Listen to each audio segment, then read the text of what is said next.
ये हालात नहीं समझता, कोई जज्बात नहीं समझता।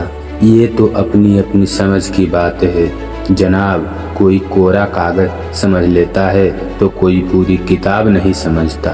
नमस्कार दोस्तों, मेरा नाम है शिव कुमार और आप सुन रहे हैं हिंदी कहानी 2.2 अजगर लोक कथा। बहुत वर्ष पहले एक राजा की दो रानियां थी। बड़ी रानी शोभा बहुत अच्छे स्वभाव की दयावान स्त्री थी। छोटी रानी रूपा बड़ी कठोर और दुष्ट थी। बड़ी रानी शोभा के एक पुत्री थी, नाम था देवी। रानी रूपा के भी एक बेटी थी, नाम था तारा। रानी रूपा बड़ी चालाक और महत्वाकांक्षी स्त्री थी।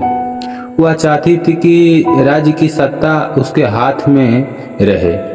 राजा भी उससे दबा हुआ था। रानी रूपा बड़ी रानी और उसकी बेटी से नफरत करती थी।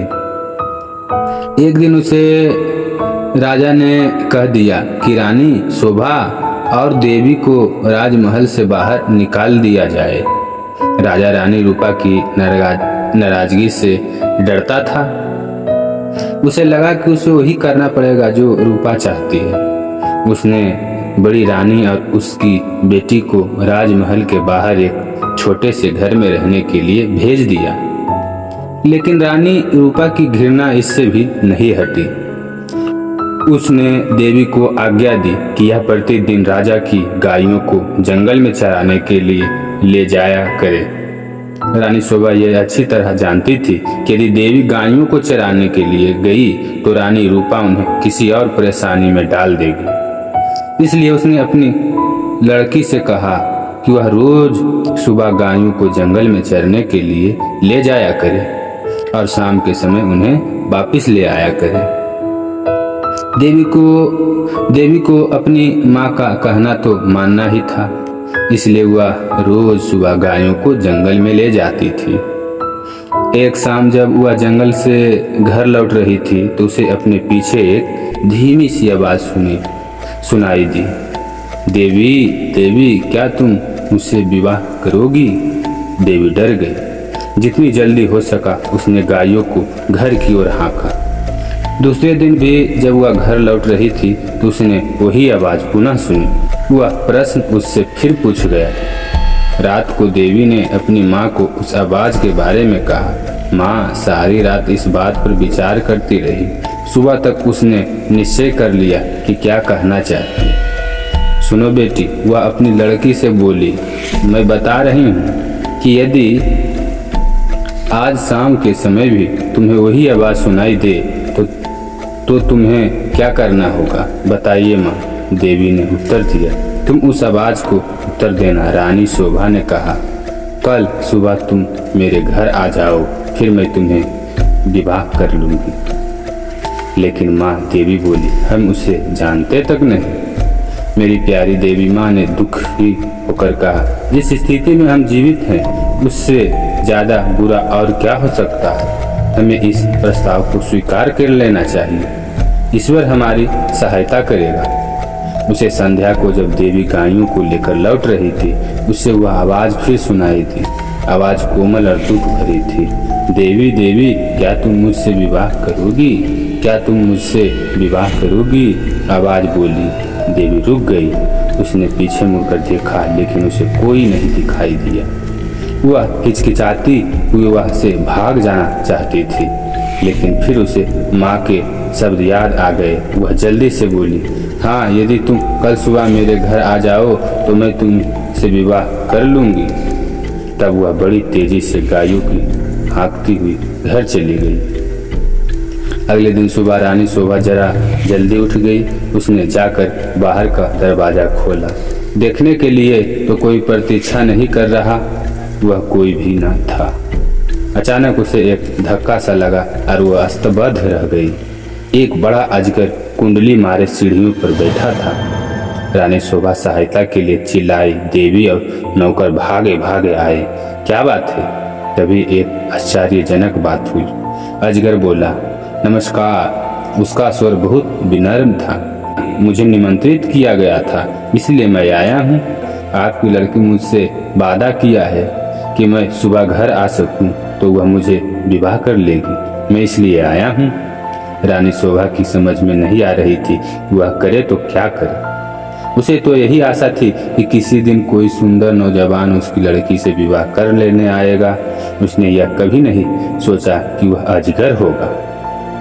एक नौकर भागकर रानी रूपा के पास गया और उसने सारी घटना बता दी। रानी यह सुनकर प्रसन्न हुई और उसी समय अपने नौकरों के साथ रानी शोभा के घर गई। यदि राजकुमारी देवी ने किसी के साथ विवाह का वादा किया है तो अब बोली तो उसे अपना वादा अवश्य निभाना चाहिए। रानी होने के कारण यह देखना मेरा कर्तव्य है कि वह अपना वादा पूरा करे। उसी दिन विवाह हो गया। रानी शोभा और देवी के लिए यह कोई प्रसन्नता का समय नहीं था, लेकिन इतने दुर्भाग्य सहने के बाद किसी भी प्रकार की विपत्ति का सामना करने को तैयार थी। विवाह के पश्चात अजगर अपनी पत्नी के साथ उसके कमरे में गया। सारी रात रानी शोभा ने प्रार्थना करते हुए बिताई कि उसकी बच्ची ठीक ठाक रहे। दूसरे दिन बड़े सवेरे उसने देवी के कमरे का दरवाजा खटखटाया। एक सुंदर नवयुवक ने दरवाजा खोला। देवी उसके पीछे खड़ी थी। मैं आपको कह नहीं सकता है कि मेरी जान बचाने के लिए मैं आपका और देवी का कितना आभारी हूँ। वह नवयुवक बोला, मैं एक सांप का कारण अजगर बन गया था। एक वन देवता मुझसे क्रुद्ध थे और उन्होंने मुझे अजगर बना दिया। बाद में उन्हें अपनी करनी पर दुख हुआ। तब उन्होंने कहा, यदि कोई राजकुमारी तुझसे विवाह कर लेगी तो मैं फिर से मनुष्य बन जाऊंगा। और अब देवी ने मुझसे विवाह कर लिया है। मेरा शाप उतर गया। अब मैं फिर कभी अजगर नहीं बनूंगा। रानी शोभा बहुत प्रसन्न हुई और वह अपनी लड़की की और दामाद को राजा से मिलाने के लिए ले गई। यह बड़ी विचित्र घटना थी। चारों ओर से लोग इस विचित्र नवयुवक को देखने का राजमहल में आने लगे। सभी उत्सुक थे सिवाय रानी रूपा के। रानी रूपा बहुत गुस्से में थी।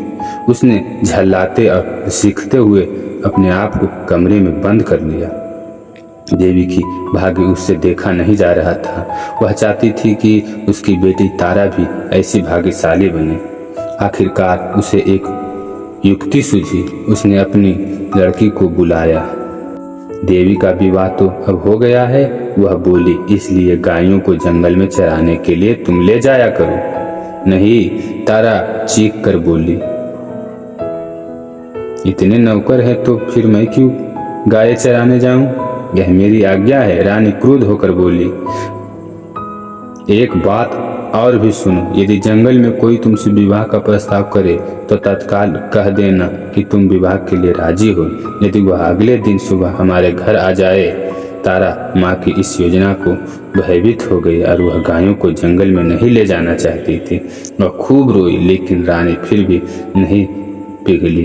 तारा को उसकी आज्ञा माननी पड़ी। तारा रोज सुबह गायों को जंगल में चराने के लिए ले जाती थी और फिर शाम के समय वापस आती थी। लेकिन उसने एक बार फिर जंगल में किसी तरह आवाज नहीं सुनी जो वह कह रही थी, क्या तुम मुझसे विवाह करोगी? फिर भी रानी निराश नहीं हुई।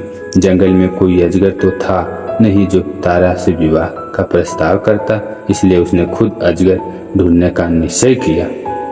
उसने अपने नौकरों को एक अजगर लाने की आज्ञा दी। बहुत खोज करने पर काफी दिनों पश्चात उन्हें एक बहुत बड़ा अजगर मिला। उसने पकड़कर वे राजमहल ले आए। आखिरकार रानी की अभिप्राय पूरा हो गया और उसने तारा का विवाह इस अजगर से कर दिया। अब रानी को संतोष हुआ। विवाह की रात तारा तथा अजगर का एक कमरे में बंद कर दिया गया।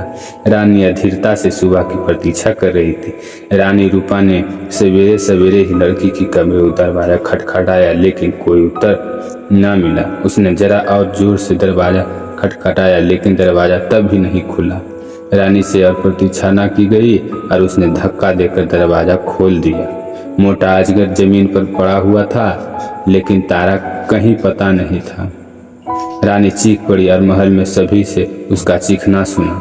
राजा और नौकर भागे आए कि क्या बात है, राजकुमारी कहाँ है? सब चिल्लाए, वह तो अजगर के पेट में होगी। रसोइया बोला, देखो वह कितना मोटा हो गया है। रानी अब बड़ी जोर जोर से रोने लगी। राजा भी रोने लगा। रसोइया अपना सबसे बड़ा चाकू ले आया और वह बोला, यदि वह अब तक जीवित ही हो तो मैं राजकुमारी को बचाने की कोशिश करूंगा। उसने अजगर का पेट चीर डाला और तारा अच्छी भली जीवित रही। रसोइयों ने उसे बाहर खींचा। वह चीख मारकर अपनी माँ की तरफ भागी। अजगर की मृत्यु हो गई और साथ में रानी रूपा की इस इच्छा की भी। तारा का विवाह देवी की तरह ही किसी योग्य और संपन्न नवयुवक से हो गई।